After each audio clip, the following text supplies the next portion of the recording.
शङ्कया भक्षिता सर्वं त्रैलोक्यं सचराचरं यया भक्षिता सा शङ्का तस्यै श्रीमा आशुतोषांवर्यै नमः। तस्यै श्रीमा आशुतोषांवर्यै नमः। तस्यै श्रीमा आशुतोषांवर्यै नमः। ओम।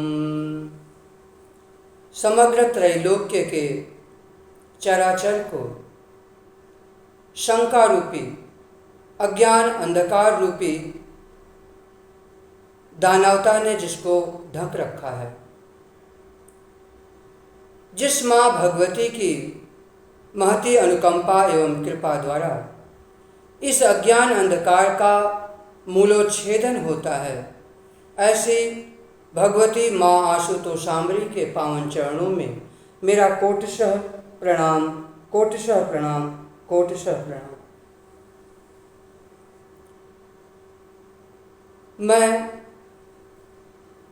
पार ब्रह्म सायुज्या शरण मिमी, जिसके संस्थापिका एवं संचालिका परम पूजनीय, परम वंदनीय, प्रातः स्मरणीय हमारी गुरु माँ आशुतोषांबरी एवं बाबा जी सर्वश्री आशुतोषांबर जी महाराज हैं, जिनके पावन श्री चरणों के सानिध्य में आज हम आप लोगों के समक्ष एक ऐसे महान ग्रंथ को, उसकी व्याख्या को रखने जा रहे हैं, जो मुझे अपनी गुरु माँ आशुतोषांबरी की दया, करुणा और कृपा द्वारा प्राप्त हुआ, जिनकी महती विशेष अनुकंपा जब हम पर हुई तो उन्होंने हमें स्वयं समस्त वेदों का, वेदांतों का, इतिहास आदि पुराणों का माँ ने हमें ज्ञान प्रदान किया। उन्हीं समय माँ ने हमें बहुत सारे यह लौकिक और पारलौकिक जगत के रहस्यों को भी उद्घाटित किया, हमारे समक्ष रखा।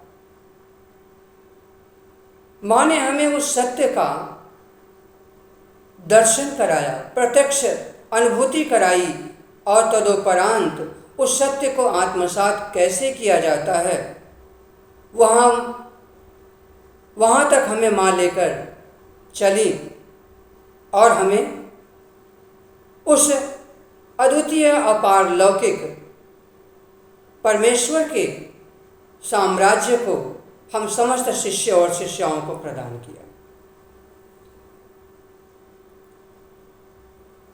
आज हम आप लोगों के समक्ष जिस विषय पर बात करने जा रहे हैं, उस विषय से आप लोग परिचित हैं। आप लोग तथाकथित कथावाचकों के द्वारा, अनेकानेक विद्वानों के द्वारा, अनेकानेक कथन उपकथन के द्वारा भी इस गीता ज्ञान को, गीता रूपी महिमा को आप श्रवण कर अपने जीवन को धन्य बनाने का प्रयास करते हैं। किंतु आज मैं आप लोगों के समक्ष उन सभी सिद्धांतों को रखने जा रहा हूं जिससे आज तक मानव मात्र अनभिज्ञ है, जो वह प्राप्त नहीं कर पाया, जिससे वह अछूता है। क्योंकि शिकारी आएगा, जाल बिछाएगा, दाना डालेगा, फंसना मत, इस सिद्धांत को तो बुद्धि के स्तर पर लोग बाँच ही रहे हैं। जिसकी जहाँ तक पहुँच है वह अपनी बुद्धि के स्तर पर इस गीता रूपी ज्ञान को बाँच रहा है। उसी गीता में जहाँ पर दिग्दर्शन की बात की गई है, उस पर बहुत सारे विद्वान, बड़े बड़े मंडलेश्वर, जगताचार्य बात करने से कतराते हैं। गुरु माँ की अनुकंपा के साथ मैं बहुत से धर्म गुरुओं के पास गया। उनके समक्ष मैंने इस सत्य को रखने का प्रयास किया। मैंने उनसे चर्चा किया कि आप लोग जिस गीता ज्ञान को इतना महत्व देते हैं, उसी गीता ज्ञान में जिस दर्शन की बात की गई है, आप उस पर चर्चा क्यों नहीं करते हैं। यह विषय उपस्थित होते ही बड़े बड़े मंडलेश्वर, मठाधीश, जगताचार्य, जगतगुरु, विद्वान पीछे हट जाते हैं। पीछे क्यों हट जाते हैं? क्योंकि उनके पास वो सत्य नहीं है। मैं पार ब्रह्म सायुज्य शरण मेमी के इस पावन प्रांगण से आप समस्त भगवत श्रद्धालुओं को यह संदेश दे रहा हूं कि हमारे गुरु माँ का दरबार आप समस्त भगवत श्रद्धालुओं के लिए खुला है, जो समस्त शास्त्र ग्रंथों, वेद वेदांतों, गीता आदि पावन ग्रंथों के आधार पर आप उस परमात्मा का दर्शन और दर्शन के उपरांत ईश्वरमय होने की यात्रा को आप हमारे गुरु बाबा आशुतोषांबर महाराज जी के कृपा हस्त तले प्राप्त कर सकते हैं। बाबा जी महाराज जी जो आज वर्तमान में श्रोत्रिय, ब्रह्मनिष्ठ, तत्वदर्शी, जो ईश्वरीय दर्शन कराने की क्षमता रखते हैं, ऐसे बाबा जी महाराज जी के सानिध्य में रहते हुए मैंने उस सत्य को प्राप्त किया है जिसको भगवान श्री कृष्ण ने अर्जुन को प्रदान किया। भगवान श्री कृष्ण ने अर्जुन के समक्ष अनेक विषयों पर चर्चा किए हैं, किंतु जब ईश्वर दर्शन की बात आई है तो अर्जुन ने ये प्रश्न किया है कि मन्य से यदि तच्छक्यम मया द्रष्टुमिति प्रभु, यदि आप यह मानते हैं तो क्या मैं उस सत्य को देख सकता हूं? भगवान ने कहा, हाँ तुम उसको जान सकते हो, किंतु कैसे? न तुमाम शक्य से द्रष्टु मने नैव स्वचक्षुषा दिव्यम ददामि ते चक्षु पश्चिम योगमेश्वरम। और भगवान ने उसको अपने विराट स्वरूप का दर्शन कराया। उस विराट स्वरूप का दर्शन करने के उपरांत अर्जुन ये बात कहते हैं, अर्जुन ने ये बात अपना अनुभव जब बताया तो इस अनुभव के आधार पर संजय ने धृतराष्ट्र को कहा कि अर्जुन इस वक्त अपने अंतर्घट में हजारों सूर्यों का प्रकाश देख रहे हैं, यह उनका अनुभव है। दिव्य सूर्य सहस्रस्य भवेद्युगपद्युत्थिताः यदि भासदृशि सा स्यात् भासस्तस्य महात्मनः। यदि आप ये बात मुझसे पूछेंगे तो मेरा भी यही उद्घोष है कि मैं बाबा जी सर्वश्री आशुतोषांबर महाराज जी एवं माँ के पावन सानिध्य में, उनके श्री चरणों में उस महान दिव्य स्वरूप का साक्षात्कार किया है। और साक्षात्कार करने के बाद आज मैं इस ज्ञान के आधार पर अपनी यात्रा को तय कर रहा हूँ और आप लोगों के समक्ष इस विषय को इसलिए आज उपस्थित कर रहा हूँ क्योंकि गीता ज्ञान आज मैं आप लोगों के समक्ष रखने जा रहा हूँ। इस भूमिका में मैं आप लोगों को स्पष्ट कर देना चाहता हूँ, क्योंकि मैंने जब भारत भ्रमण किया, बहुत सारे आश्रमों में गया, बहुत से धर्म गुरुओं से जब मैं मिला तो उनके पास तो ये सत्य मुझे नहीं मिला, किंतु मेरी गुरु माँ ने मुझे ये सत्य प्रदान किया। बाबा जी महाराज जी के द्वारा मुझे यह सत्य प्राप्त हुआ। इस सत्य को आप भी प्राप्त कर सकते हैं, किंतु आप एक जिज्ञासु की भांति आइए, आपके पार ब्रह्म सायुज्य शरण मेमी के दरबार आपके लिए खुले हैं। एक बात। दूसरी बात यह कि जो गीता ज्ञान है ये केवल बांचने की चीज नहीं है।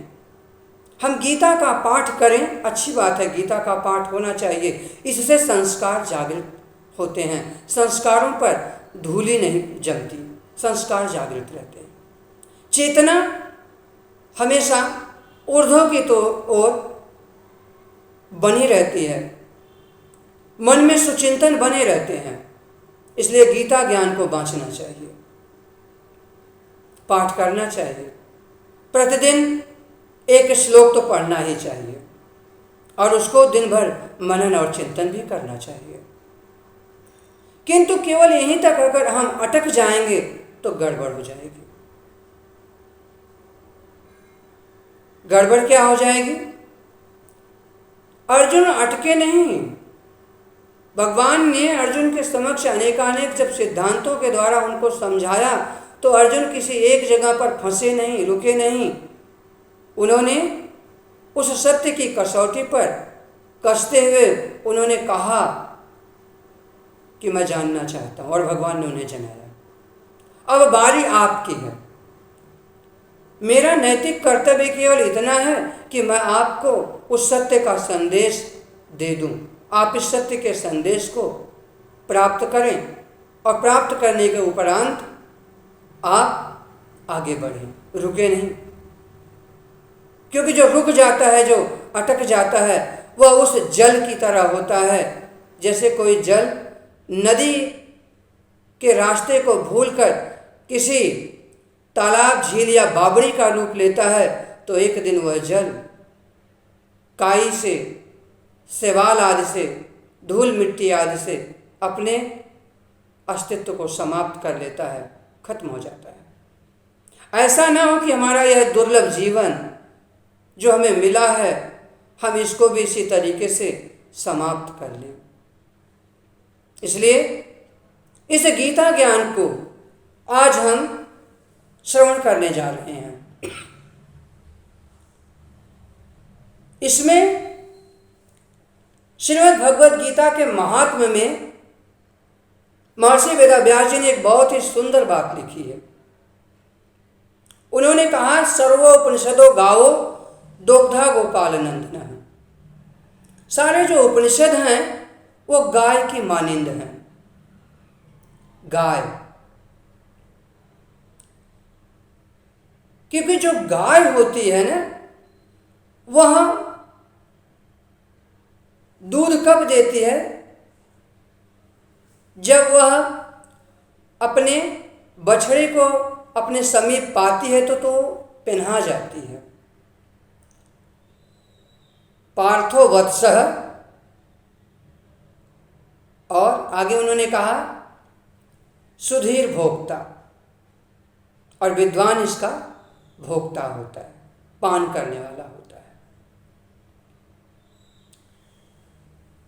दुग्धम गीतामृतम महत्, इस दुग्ध रूपी गीता अमृत को, महान अमृत को रसास्वादन करना चाहिए। वेदों की भाषा बड़ी कूट भाषा है, बड़ी गूढ़ भाषा है, जो आसानी से समझ में नहीं आती। मानव मात्र को वेद समझना अत्यंत कठिन है। एक तो स्वल्प जीवन, ऊपर से चित्त एकाग्र नहीं है, मन में तरह तरह के झंझावात हैं, तरह तरह के ख्याल हैं, तो हम उस गूढ़ वाणी को कैसे समझ पाएंगे? क्योंकि जो हमारे वेद हैं वे आर्ष, अपौरुषेय ईश्वर की वाणी हैं, जिसको हमारे ऋषियों ने, महर्षियों ने अपने अंतर्घट में देखा, अपने अंतर्घट में उन्होंने उसको जाना। जानने के उपरांत, दर्शन करने के उपरांत उन्होंने उसे बाह्य भौतिक जगत में अपने शिष्य और शिष्याओं को निमित्त बनाकर उन्होंने उसको दिया। कुछ ही हुए जिनको वेद समझ में आए, बाकी मानव समाज अछूता रह गया। तो ऋषियों ने मानव मात्र पर दया की, कृपा करके उन्होंने कहा चलो कोई बात नहीं, वेद नहीं समझ में आए तो उन्होंने उसको अति सरलीकरण किया और उन्होंने उपनिषद हमारे समक्ष रखा। उपनिषद का अर्थ होता है उप मतलब नजदीक। किसके नजदीक? ईश्वर के। निषद मतलब सद मतलब बैठना, ईश्वर के अत्यंत निकट बैठना उपनिषद का मर्म होता है कि आप ईश्वर के अत्यंत निकट बैठें, तब जाकर के आप समझ पाएंगे कि ये जो ईश्वरीय वाणी है, इस ईश्वरीय वाणी का दोहन, ईश्वरीय वाणी का रसास्वादन गोपाल नंदन वही करा सकते हैं, अर्थात समय के पूर्ण श्रोत्रिय ब्रह्मनिष्ठ। जिस वक्त विवेकानंद जी 50 गुरुओं के पास गए, तथा कथित उस वक्त भी बड़े सारे धर्माचार्य, धर्मज्ञ, धर्मगुरु लोग थे। किसी ने कहा मंत्र जपो, किसी ने कहा माला जपो, किसी ने कहा उल्टा लटक जाओ, हम इतने समय से लटके हुए हैं। विवेकानंद जी ने कहा ये सभी सत्य के आधार पर बात नहीं कर रहे हैं। विवेकानंद जी के जीवन में एक ही श्रोत्रिय ब्रह्मनिष्ठ आए और वे थे स्वामी श्री रामकृष्ण परमहंस जी। भगवान श्री राम के जीवन में श्रोत्रिय ब्रह्मनिष्ठ गुरु वशिष्ठ आए। स्वयं योगेश्वर गीता ज्ञान के प्रणेता भगवान कृष्ण ने महर्षि दुर्वासा जी को गुरु रूप में स्वीकार किया। मीराबाई जिन्होंने संत रविदास जी को अपना गुरु स्वीकार किया। आदरणीय जनों, एक बात स्पष्ट हो रही है यहाँ पर, वह यह कि सिंघन के नहीं लेहड़े, हंसन के नहीं पात, लालन की नहीं बोलियां, संत न चले जमाल। अर्थात मृगों का झुंड, हिरण का झुंड होता है किंतु शेर का झुंड नहीं होता। शेर जंगल में एक ही होता है, एक ही शेर होता है जंगल में, उसका झुंड नहीं होता। हंस जो है वो पंक्तियों में बगुलों की तरह नहीं उड़ते हैं, हंस एक ही होता है। उसी तरीके से लालन, हीरे जवाहरत को बोरियों में भरकर नहीं रखा जाता, कांच को, सोने चांदी को इसका बाहुल्य होता है, इसे रख सकते हैं, किंतु हीरा इस तरह से नहीं रखा जाता। उसी तरीके से जो संत होता है, समय का पूर्ण श्रोत्रिय ब्रह्मनिष्ठ जो गुरु होता है, ठीक है, हो सकते हैं एक दो, जैसे कि एक तरफ गुरु वशिष्ठ हैं, दूसरी तरफ विश्वामित्र जी भी हैं, इस तरीके के समकालीन महापुरुष हो सकते हैं। किंतु आज वर्तमान की यदि मैं बात करूं तो वर्तमान में ऐसा कोई भी नहीं है। श्रोत्रिय ब्रह्मनिष्ठ सर्वश्री आशुतोष महाराज जी, जो आज 11 साल से समाधि में लीन हैं, उसके उपरांत सत्य के, धर्म के इस बिगुल को, इस कारवां को लेकर चलने वाली हमारी गुरु मां आशुतोषांबरी और बाबा जी सर्वश्री आशुतोषांबर महाराज जी, हमारी गुरु मां भी आज 200 से अधिक दिन हो गए जो कि समाधि में हैं। बाबा जी महाराज जी वर्तमान में आप समस्त सन्यासियों का मार्गदर्शन कर रहे हैं। तो हमारे कहने का आशय यही है कि जो समय का पूर्ण गुरु होता है, जो श्रोत्रिय ब्रह्मनिष्ठ होते हैं, उनको कहा गया है कि वे दोग्धा है, गोपाल नंदन है। उस वसुदेव भगवान कृष्ण की तरह, वासुदेव भगवान श्री कृष्ण की तरह वही गायों का दोहन करने में समर्थ हैं, अर्थात समस्त वेद वेदांत के रहस्य को प्रकट करके उसके सारतम तत्व को वही आत्मसात करा सकते हैं, वही दर्शन करा सकते हैं, अन्यथा और कोई नहीं है। और आपको वत्सः किस प्रकार का होना है? पार्थो वत्सः। आपको उस बछड़े की यानी पार्थ, जिज्ञासु, एक खोजी,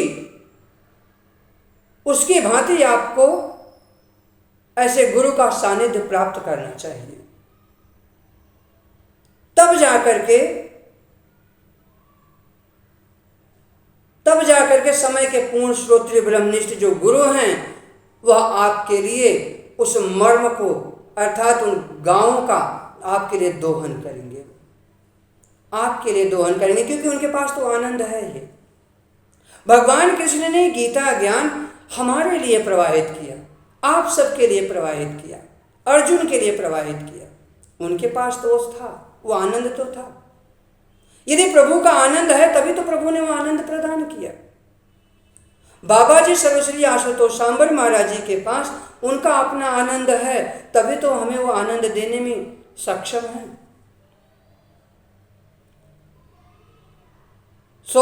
सुधीर भोक्ता जो हैं, जो विद्वान जो हैं, वही इसका भोक्ता है। यानी जो, अब विद्वान किसको कहा गया समझ लेते हैं।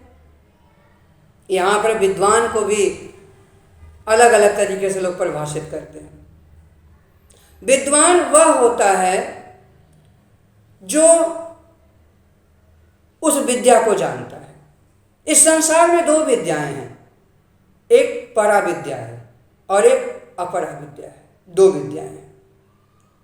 तत्रा परा ऋग्वेदो यजुर्वेदः सामवेदो अथर्ववेदः शिक्षा कल्पो व्याकरणम निरुक्तम छंदो ज्योतिषमिति अथयया परा तदक्षरम अधिगम्यते। 4 वेद, 6 शास्त्र, 18 पुराण, 9 व्याकरण, खगोल शास्त्र, भूशास्त्र इत्यादि जो भी हैं, जो भौतिक जगत से संबंध रखते हैं, वे सब के सब अपरा विद्या के अंतर्गत आते हैं। किंतु जो परा विद्या है, तत्र अपरा ऋग्वेद है, ये तो अपरा विद्या हुई। किंतु यया तदक्षरम अधिगम्यते, ये परा विद्या हुई, जिसके द्वारा वो उस परा विद्या की प्राप्ति होती है। और जो जनाने की क्षमता रखते हैं वे समय के पूर्ण गुरु होते हैं, श्रोत्रिय ब्रह्मनिष्ठ महापुरुष होते हैं। और वही इस सत्य को प्रदान कर सकते हैं, जैसे हनुमान जी को भगवान श्री राम ने प्रदान किया था। विद्यावान गुणी अति चातुर। हनुमान जी विद्यावान हैं, गुणवान भी हैं, बहुत चतुर हैं। उन्हें भौतिक जगत की चीजें लुभा नहीं सकती, वो अभौतिक ईश्वरीय आनंद में निमग्न रहने वाले हैं। आज हम आप लोगों के समक्ष गीता रूपी ज्ञान को लेकर उपस्थित हुए हैं। उसी विषय पर आज हम आप लोगों से बृहद चर्चा करेंगे। पूरी गीता पर हमारी आप लोगों के साथ चर्चा होगा।